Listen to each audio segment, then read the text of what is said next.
अस्सलाम वालेकुम नाज़रीन, आप देख रहे हैं मुबश्शिर लुकमान यूट्यूब चैनल और मैं हूं समीना राना। हमारे साथ तशरीफ रखते हैं मुबश्शिर लुकमान साहब। अस्सलाम वालेकुम सर। वालेकुम सलाम, क्या हाल है आपका? ठीक ठाक सर, आप कैसे हैं? मैं अल्लाह का करम है। सर हम देख रहे हैं जैसे जैसे इलेक्शन डेट करीब आती जा रही है वैसे वैसे हर रोज नई खबरें आ रही हैं। वैसे तो जाहिर है इलेक्शन से पहले खबरें ही सामने आएंगी नई नई। हम देख रहे हैं कि जो नामुमकिन था वो शायद मुमकिन होता दिखाई दे रहा है। इमरान खान की साइफर केस में जो ट्रायल था उसको रोक दिया गया है। आप समझते हैं कि इमरान खान को कोई रिलीफ मिलना शुरू हो जाएगा या हो गया है? नामुमकिन क्या था और मुमकिन क्या हो गया? पहले मुझे समीना ये बताएं। सर नामुमकिन तो कुछ लोग ये कहते हैं ना कि पीटीआई अब इस इलेक्शन में कम से कम 5 साल, इन 5 साल में तो नजर नहीं आती। मतलब इमरान खान का इलेक्शन लड़ना नामुमकिन था, बाहर आना नहीं, नामुमकिन था, लेकिन अब हम देख रहे हैं कि रिलीफ मिलना शुरू हो गया। तो क्या ये मुमकिन हो जाएगा? बात यह है कि पीटीआई और इमरान खान दो अलग चीजें हम बात कर रहे हैं। पीटीआई तो इलेक्शन लड़ रही है और पीटीआई ने तो सबसे ज्यादा कागजात नामजदगी भी जमा करा दी है। सवाल यह है कि इमरान खान इलेक्शन लड़ सकता है या नहीं। मैं आपको बता रहा हूँ, नहीं लड़ सकता। साइफर केस एक डिफरेंट अच्छा। केस है। तोशा खाना केस में उसको सजा हो चुकी है और 3 साल की, और उसमें मिनिमम जो है वो 5 साल के लिए ना अहल।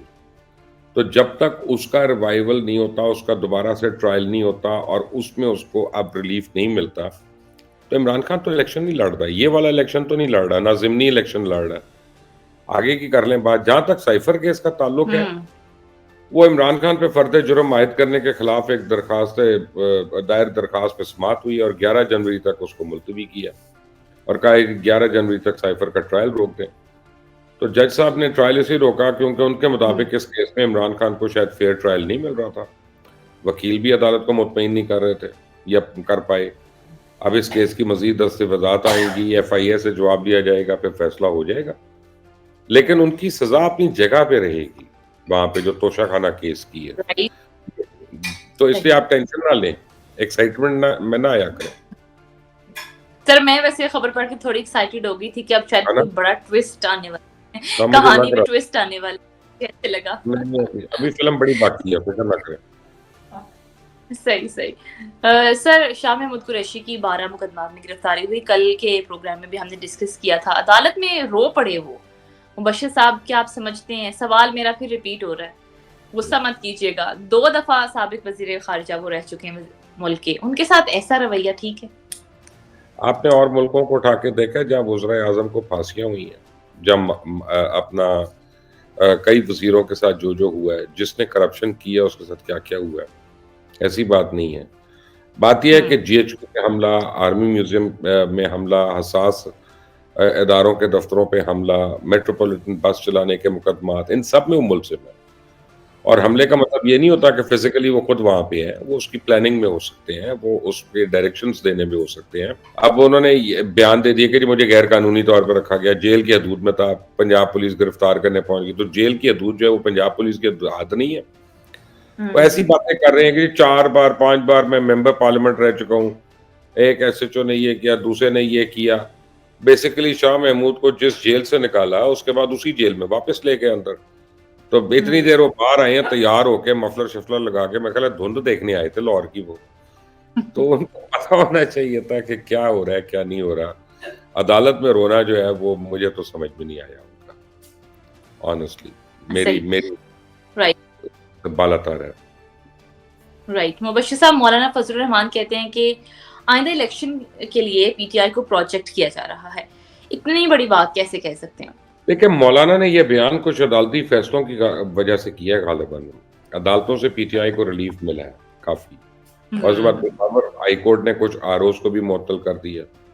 तो अब इलेक्शन कमीशन चैलेंज करेगा उनको। सुप्रीम कोर्ट में इसी बुनियाद पे मौलाना ने ये कहा कि इंसाफ को आइंदा इलेक्शन में प्रोजेक्ट करने पे काम हो रहा है। जिस दिन तहरीक इंसाफ के हक में अदालतें फैसला देती हैं, स्टॉक मार्केट उसी दिन बैठ जाती है, आपकी डूब जाती है। आप खुद भी जी। देख लें कि क्या हो रहा है। तो ठीक है, Maulana is entitled to his opinion, he that's his opinion. Core commander conference हुई है मुबश्शिर साहब, जिसमें ये कहा गया कि आम इंतखाबात के लिए सिक्योरिटी फराहम की जाएगी, ताउन किया जाएगा। इसके बाद भी आप समझते हैं कि इलेक्शन के लिए सिक्योरिटी के कोई मसाइल बन सकते? नहीं, دیکھیں دو ڈفرینٹ چیزیں ہیں، سیکورٹی کے مسائل ہونا اور بات ہے، سیکورٹی تھریٹ ہونا اور بات ہے۔ آئی ایس پی آر کے جانب سے اب جمعرات کو جاری ہونے والے بیان کے مطابق آرمی چیف جو ہیں جنرل آصف منیر، انہوں نے جی ایچ کیو کور راولپنڈی میں 2 روزہ جاری رہنے والی کور کمانڈر کانفرنس میں صدارت جس کی وہ کر رہے تھے، تو انہوں نے وہاں پہ یہ ڈیسیجن ہوا ہے کہ الیکشن کمیشن آف پاکستان نے ملک بھر میں عام انتخابات کے لیے 8 فروری کی تاریخ کا اعلان کر رکھا ہے۔ تو اب اس پہ فیصلہ یہ ہوا ہے کہ عام انتخابات کے لیے الیکشن کمیشن کو مطلوبہ اور ضروری تعاون فراہم کیا جائے گا، تو فوج سے سیکورٹی آ جائے گی اور پنجاب وغیرہ میں ان جگہوں پہ تو سیکورٹی کے مسائل حل ہو جائیں گے، لیکن اصل جو اس وقت لوگوں کو تھریٹس ہیں وہ کے پی کے میں اور بلوچستان کے کچھ علاقوں میں ہیں۔ تو آئی ہوپ کہ وہاں پہ بھی حالات نارمل رہیں اور الیکشن جو ہیں ذرا پیسفلی ہو جائیں، لیکن اب کم از کم اس بیان کے بعد، آئی ایس پی آر کے اس بیان کے بعد، جس کسی کو شک تھا کہ الیکشنز نہیں ہو رہے اس کا تو شک دم توڑ دے گا۔ دیکھتے ہیں پھر۔ جاوید لطیف کہتے ہیں آج کے الیکشن کو متنازع بنا کر 9-10 مئی واقعات دہرانے کی سازش ہو رہی ہے، لیکن پی ٹی آئی کی جانب سے بھی یہی کہا گیا ہے کہ انہیں شک ہے کہ 9 مئی طرز کا ایک اور آپریشن خلاف ہو سکتا ہے۔ کون ٹھیک ہے دونوں میں سے؟ دیکھیں جاوید لطیف کا تو یہ کہنا ہے بیسیکلی کہ 9 مئی کو یا 10 مئی کو دونوں دن کو وہ جو ہے دہرانے کی کوشش کی جا رہی ہے، اور کہہ رہے ہیں اس طریقے کو استعمال کرتے ہوئے الیکشنز کو متنازع بھی بنانے کی کوشش کی جا رہی ہے۔ بیسیکلی ان کو یہ کہتے ہیں کہ جی 9 مئی والوں کو ابھی تک سزا کیوں نہیں ملی ہے؟ وہ کہتے ہیں جی منصوبہ بندی مکمل ہو چکی ہے، سہولت کاری چکوال سے شروع ہوتی ہے۔ بیسک چکوال کا مطلب ہے کہ وہ فیض حمید کو انہوں نے بلیم کیا، بندیال سے ثاقب نثار سے سب دوبارہ کھٹے ہو رہے ہیں، کبھی بلہ جا رہا ہے کبھی بلہ آ رہا ہے۔ اگر وقت پہ 9 مئی کے منصوبہ سازوں کو سزا ملتی تو یہ نہ ہوتا۔ اب بات یہ کہ جاوید لطیف صاحب کی فرسٹریشن سمجھ میں آتی ہے، لیکن جو جاوید لطیف صاحب کو نہیں سمجھ آتا وہ یہ کہ یہ عدالتی طریقہ کار اسی طرح ہوتا ہے اور وکٹم کو پورا ٹائم دینا پڑتا ہے اور سہولت دینی پڑتی ہے کہ وہ اپنے آپ کو باور کرا سکے کہ جی وہ گلٹی نہیں ہے، کیونکہ justice heard is justice buried, ٹھیک ہے نا، اینڈ وہ کہتے ہیں justice delayed is justice denied but justice heard is justice buried. تو دفن تو نہیں کرنا نا انصاف کو کہ جی یہ بیٹھی اور کر کے، کیونکہ میرا دل یہ کہتا ہے آپ کا دل یہ کہتا ہے تو اگلے کو ہم نے کہہ دیا یہ مجرم ہے اس کو پھانسی لگا دو۔ نہیں، ایسا پتا قانون بہت طریقوں سے ڈیلیبریٹ کرتا ہے، بڑی چیزوں کو دیکھتا ہے، اکھاڑ پچھاڑ کرتا ہے، پھر اس نتیجے پہنچے۔ تو جاوید لطیف صاحب کو یہ کو بتا دے کہ ابھی دسمبر کا مہینہ ہے اور 9 مئی میں نامزد جتنے ملزمان ان میں کئی گرفتار بھی نہیں ہوئے، کئی مفرور ہیں ابھی تک، تو سزائیں ان کی مطلب کے مطابق کیسے دینا شروع ہو جائیں؟ کیا چاہتے ہیں بیسیکلی؟ اگر اس طرح ہی سزائیں ملنی ہوتی تو نواز شریف کے کیس اتنے سال چلتے اور وہ بچ جاتے، پھر وہ عدالت سے ریلیف لے کے باہر چلے گئے۔ دنیا میں کبھی ایسا ہوا ہے، دنیا میں، پوری دنیا کی تاریخ میں، کہ ملزم ایک قید میں ہے اور اس کو عدالت ریلیف دیتی ہے کہ آپ جائیں، آپ باہر چلے جائیں پاکستان سے، اپنے ملک سے، اور وہاں پہ آپ علاج کرا لیں جب تک آپ کا دل نہیں کرتا۔ 4 سال کے بعد ایئرپورٹ پروٹوکول مل رہا ہے، نادرا پروٹوکول مل رہا ہے، کورٹس کا پروٹوکول مل رہا ہے، پولیس کا پروٹوکول مل رہا ہے۔ تو یہ چیزیں نظر آتی ہیں جاوید لطیف صاحب کو، ان کو آپ نے جو اس ملک کا بٹا بٹھایا ہوا ہے آپ لوگوں نے ساروں نے مل کر، وہ اسی کا خمیازہ آپ بھی بھگتے ہیں، دوسرے بھی بھگت رہے ہیں، ہم تو بھگت ہی رہے ہیں، عوام جو ہے۔ کہہ رہے ہیں مبشر صاحب، آج سے جب کچھ سال پہلے نواز شریف کو سزا ہوئی تو اس وقت خبریں ہم پڑھ رہے تھے، بریکنگ کر رہے تھے کہ نواز شریف کی سیاست کو ہمیشہ کے لیے دفن کر دیا گیا یا ختم ہو گئی۔ آج میں نے خبر دیکھی کہ ان کے کاغذات نامزدگی NA-15 مانسہرہ سے منظور ہو گئے ہیں، تو میں یہ کہہ رہی تھی کہ پاکستان کی سیاست میں کچھ بھی ہو سکتا ہے۔ کل مجھے کہا اعتزاز احسن نے، جو میں نے آپ کو بتایا تھا رات کو، مجھے اعتزاز احسن نے کہا کہ آج جو ہو رہا ہے 5 سال بعد بالکل الٹ ہوگا، اور پاکستان میں جو نظر آتا ہے وہ ہوتا نہیں ہے، جو ہو رہا ہوتا ہے وہ نظر نہیں آ رہا ہوتا۔ تو یہ تو کل مجھے کہا ہے چودھری اعتزاز احسن نے، اور بڑی کلیئر اور دو ٹوک انہوں نے یہ بات کی ہے مجھے۔ رائٹ، منشور کا ہم ذکر کر رہے تھے پچھلے کافی دن سے، منشور کے حوالے سے PMLN نے تجاویز مانگ لی ہیں عوام سے، سمجھتے ہیں اچھا سٹیپ ہے یہ؟ بڑا اچھا سٹیپ ہے۔ تو اتنے سال میں PMLN کیا کر رہی تھی؟ جھک مار رہی تھی۔ عوام سے تجویزیں مانگنی تھی تو الیکشن سے مہینہ پہلے کیوں آ کے مانگ رہے ہیں؟ उसके बाद उन तजवीज़ों पे गौर व ख़ौज़ होगा, उस पे डिलिब्रेशन होगी और फिर वो मान इसका मतलब है कि ये आई वॉश है ना।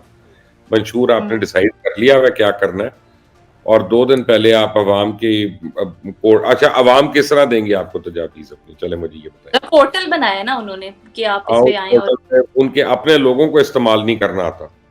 मेजॉरिटी जो पीएमएलएन के इलेक्शन लड़ रहे हैं, उनको पोर्टल इस्तेमाल नहीं करना आता। तो वो वजह इसका कि उसका डेटा बनेगा, ये होगा, वो होगा।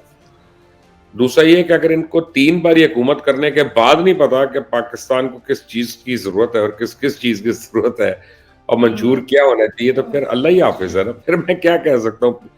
मैं रोज़ कोशिश करता हूँ, अच्छा यार आज मैं पीएमएलएन के खिलाफ कुछ नहीं बात करनी है, लोग चलिए नाराज़ हो सर कोई जाते हैं। मशवरा आप ही दे दें, मैंने कल नहीं, भी वो बात कहते हैं तहरीक-ए-इंसाफ की भी बुराई कर रहे हो, पीएमएलएन की भी कर रहे हो, पीपल्स पार्टी की भी कर रहे हो, जेयूआई की भी कर रहे हो, तो तुम कोई तो है ना जो सही है। तो मैं कोशिश करता हूँ लेकिन ये मजबूर कर देते हैं मुझे कोई ना कोई बात करके कि आज आदमी जो है ना शहबाज शरीफ का, तो मैंने सोचा आज मैंने आपसे ज़रूर मशवरा लेना है। कोई मशवरा दें ना आप मैनिफेस्टो के लिए। नवाज़ शरीफ को शहबाज शरीफ मैं का ट्वीट है ना, मैं हमें दे देता हूँ। मशवरा मैनिफेस्टो पाकिस्तान बनाने का की। कोई हुक्मरान जो है, पाकिस्तान में कोई हुकूमत में नहीं होना चाहिए जो 40 साल से ज़्यादा हो। ये जितने बुड्ढे, बाबे और फॉरेन रिटर्न्ड हैं, इन्होंने इस मुल्क का बेड़ा गर्क कर दिया।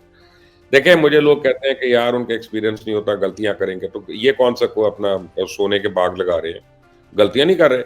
आपने पहले आधा मुल्क गँवा दिया, आपके सीनियर सियासतदानों ने, फिर बाकी आधा मुल्क जो है वो अनसेफ कर दिया, आपके सीनियर सियासतदानों ने। और फिर जो ये हाल है इनका कि हम कर्ज़े में बाल-बाल हमारा जो है वो डूब चुका है।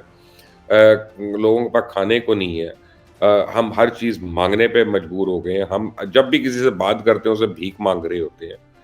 तो मेरे तक नौजवानों को मौका दें, वो इससे कितना को गलत कर लेंगे, कितना को बुरा कर लेंगे। चलो वो कम से कम अगले 40 साल तो होंगे ना, उनकी कंटिन्यूटी तो होगी ना। तो ये तो सारे अगर ये कर दें ना कि 40 साल से ज़्यादा उम्र का आदमी जो हुकूमत में नहीं होगा और नेशनल असेंबली और सेनेट में कोई 65 साल से कम उम्र का नहीं होगा, ताकि हुँ, वहाँ पे लेजिस्लेशन होगी। देखिए मैंने ये देखा था तालिबान के अंदर, जब उनको मैं हुँ, कवर कर रहा था, उस वक़्त तालिबान की हुकूमत थी अफ़गानिस्तान में। तालिबान के जितने कमांडर्स थे ना और जितने उनके गवर्नर्स थे सारे, वो सारे काली दाढ़ियों वाले थे। कोई उनमें सफ़ेद दाढ़ी वाला बाबा नहीं था। तालिबान की जितनी शूरा थी उसमें कोई काली दाढ़ी वाला नहीं था, सारे सफ़ेद दाढ़ी वाले थे। शूरा बताती थी ये करना है और नौजवान उसको इम्प्लीमेंट करते थे, ठीक है सही, ना? सही। हम नौजवानों को ऊपर आने नहीं देते, हमारा कल्चर ही नहीं है। हर एक की एक्सटेंशन, उसकी एक्सटेंशन, उसके बाद उसकी एक्सटेंशन, दोबारा से फिर दोबारा वही आ जाएगा। 3 हुकूमतों में टाइम गुज़ारने के बाद फिर चौथी हुकूमत में आ जाएगा बंदा, जो मरने के बाद क्या सीख के आएगा? वो जो उसने करना था पहले उसमें जो खूब खाना था उसने खा लिया। सही, सही। सही मशवरा तो सही दिया है मुबश्शिर साहब आपने। उधर एमक्यूएम हम देख रहे हैं शहबाज शरीफ की कराची की सीट से पीछे हटने को तैयार नहीं है और पीएमएलएन भी मुक़्तदर हलकों से फरमाइश कर रही है कि 9 मई ज़िम्मेदारान के खिलाफ कार्रवाई की जाए। तो सर क्या नवाज़ शरीफ के साथ कहीं कोई धोखा तो नहीं हो गया? देखिए, वहाँ पे उनके रहनुमा हैं मुस्तफ़ा कमाल।